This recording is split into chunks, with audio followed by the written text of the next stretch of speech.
Hello everyone, my name is Yi Song. Today I want to talk about housing affordability as assessment challenge. As an international student, housing was one of the first challenges I faced in Australia. Young people now spend around 33% of their income on rent, and people under 25 are much more likely to experience housing stress than others Australia. This showed that housing affordability is not just a personal problem, it is a system problem that creates unequal outcomes for young people.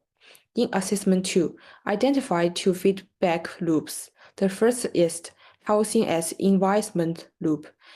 When housing is treated as an asset, recent price attracted intervises, which can push price up again.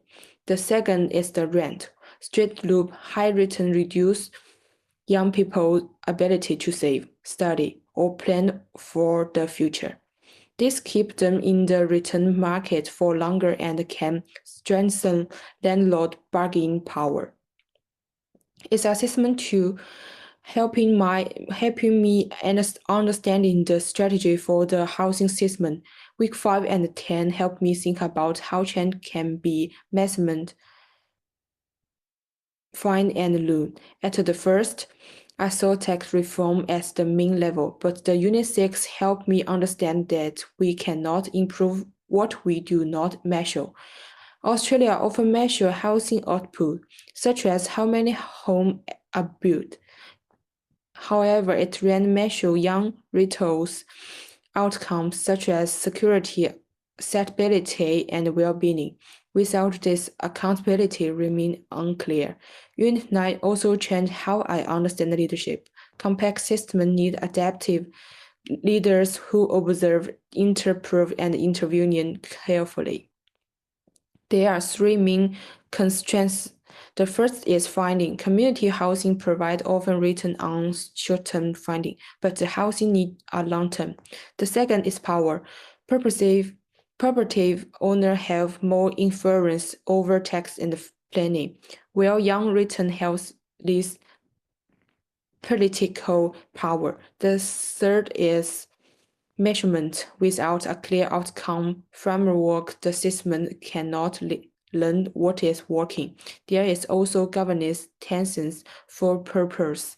Organizations may want to equity, but the government find rules can push them toward compliance and reporting. I think partnership scaling is the most reacted pathway is mean different actors work together instead of the expecting an organization to solve the housing crisis alone. There are three important parts. First, co-design. Brand young returns into housing policy before designer are made. Second, superannuation fund could support affordable housing because the weak selectable long-term return. Third, social procurement can direct government spend toward housing that support community need, not only provide preferred. Together, this creates a partnership strategy that connective finance, policy, and community visit. My leadership approach is adapted and distribute my main value are equality, care, and transparency. As an international student, I have little experience of housing street.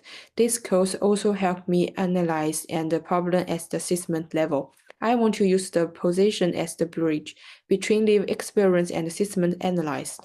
Unit 10 taught me double loop learning. I'm not only asking what works, I'm also asking what assumptions set behind the strategy.